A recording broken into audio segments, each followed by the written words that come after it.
a few years ago, and for those who know me and know me personally, you'll know that hummingbirds are my absolute favorite, like, spirit guide. Like, I'm in love with them.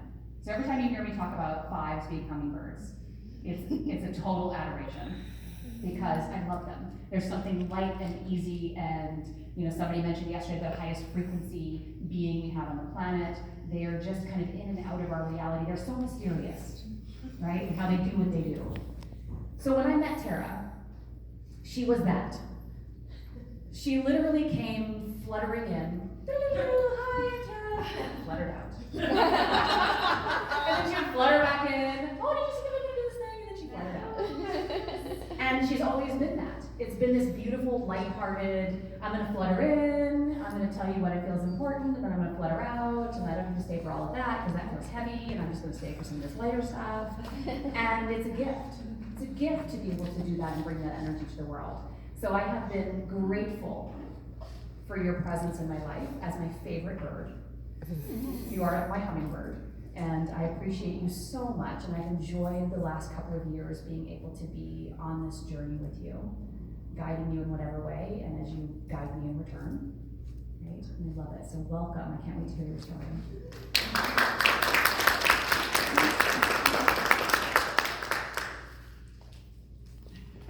Funny, I actually have a hummingbird charged in my brain.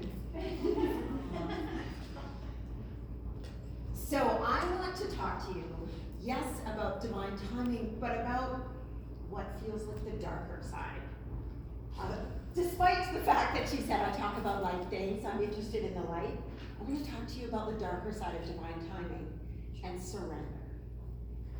So when you hear surrender, who thinks about yoga class, shavasana, release into this pose, surrender to the moment? I am a yoga teacher. I have said these things. Now, who is on the other side and thinks surrender is waving the white flag, giving up?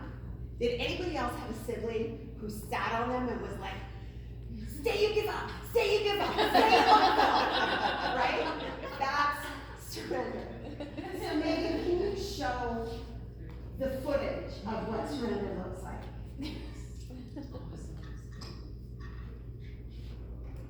Oh, my idea is shorts away. Buffering. Let's pretend we're. It's coming, it's coming. Surrender to the technology. Oh, yeah. So here I am. I'm in surrender. If you look really closely, I think I'm in control. I'm kicking my feet.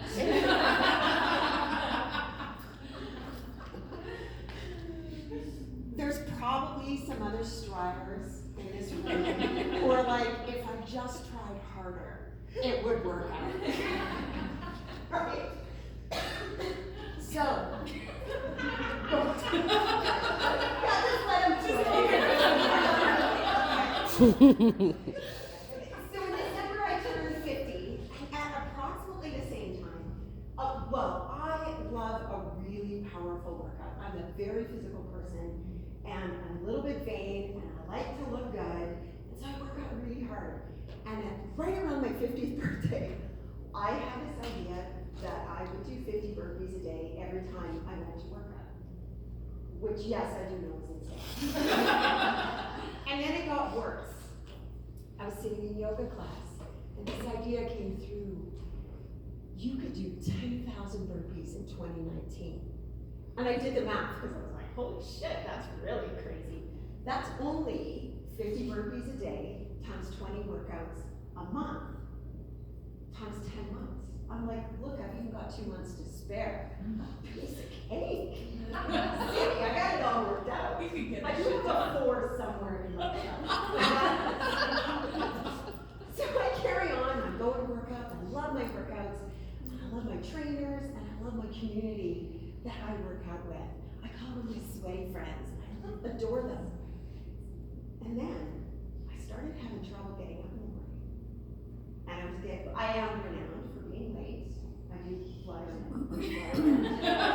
And I started showing up 2 minutes late, and then 5 minutes late, and 7 minutes late. And then I started skipping a couple workouts a week.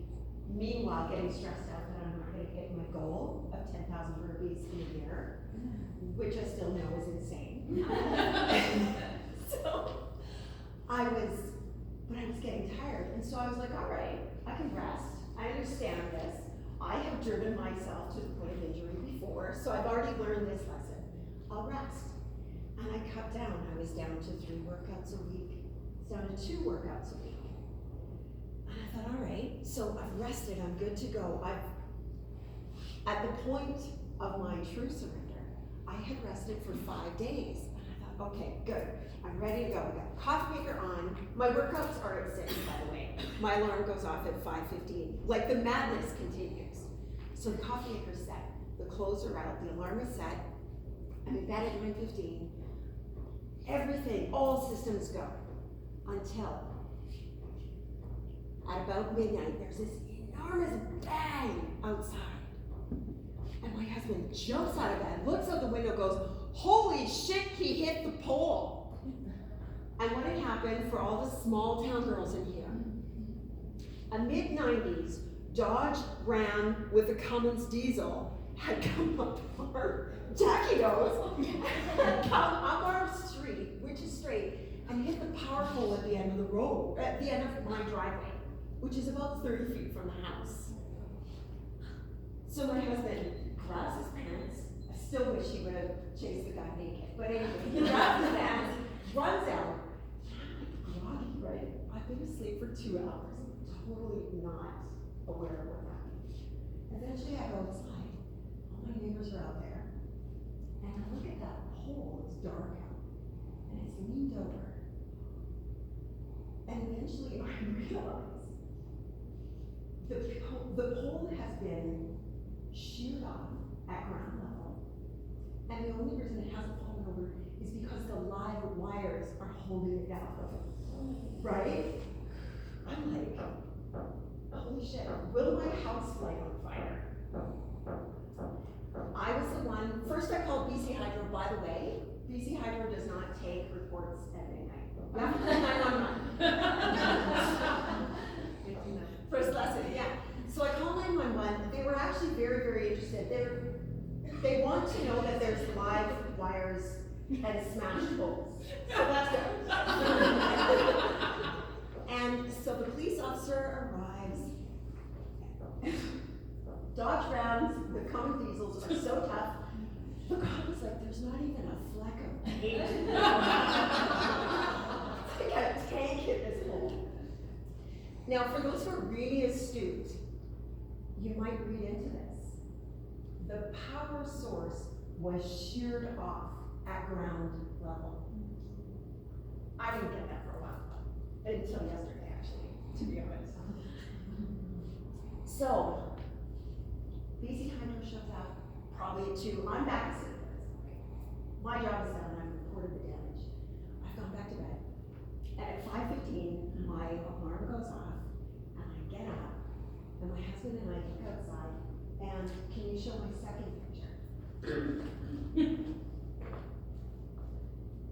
So this is the view out my front window. So what you'll see is an enormous truck. You'll see power poles basically blocking my way.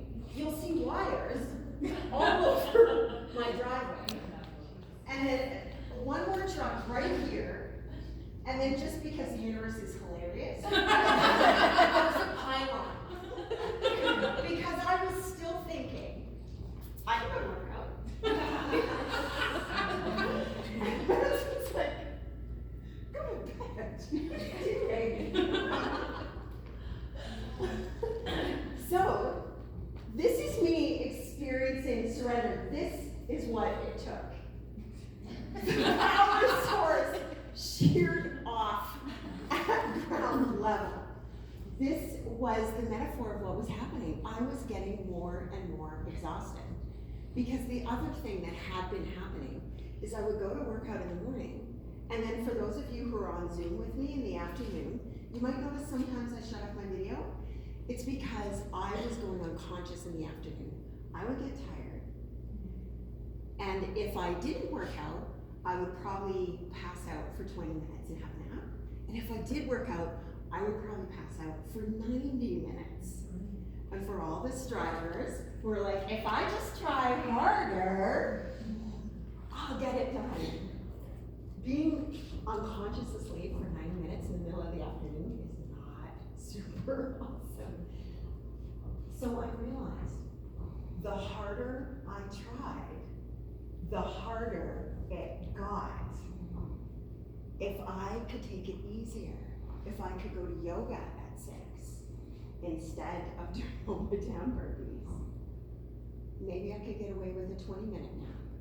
If I would cut down to working out only 3 times a week, maybe I didn't need a nap at all.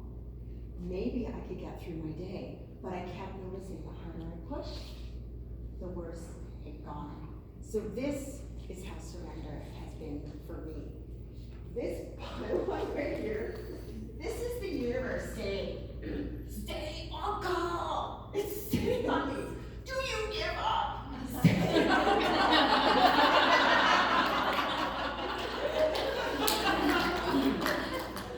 So the good news is, it's been the next day in meditation after this, I was sitting in meditation and I realized I had to quit boot camp. And I literally started to panic. I started to bargain, and then I started to cry. Because when surrender comes, it kind of fucking sucks. Straight up.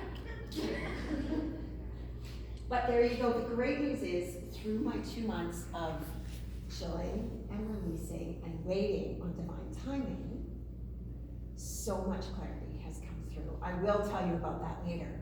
But as far as Chantel knows, Jackie knows, Joy and Megan know, they know what my business has sort of wanted to be, but I haven't known how to split it apart and how to use all my gifts and how to change the whole world, but also work one-on-one. And well, how is this all gonna work? And the great news is, the more and more I surrender, the more and more I sat, the more and more I allowed, the more and more came in. So, when you know you're in the right place, this is how it can feel. Can you show my last picture? I was out for a hike last summer with a friend, and we found this on top of a mountain. That's how you know you're on your path. Yeah.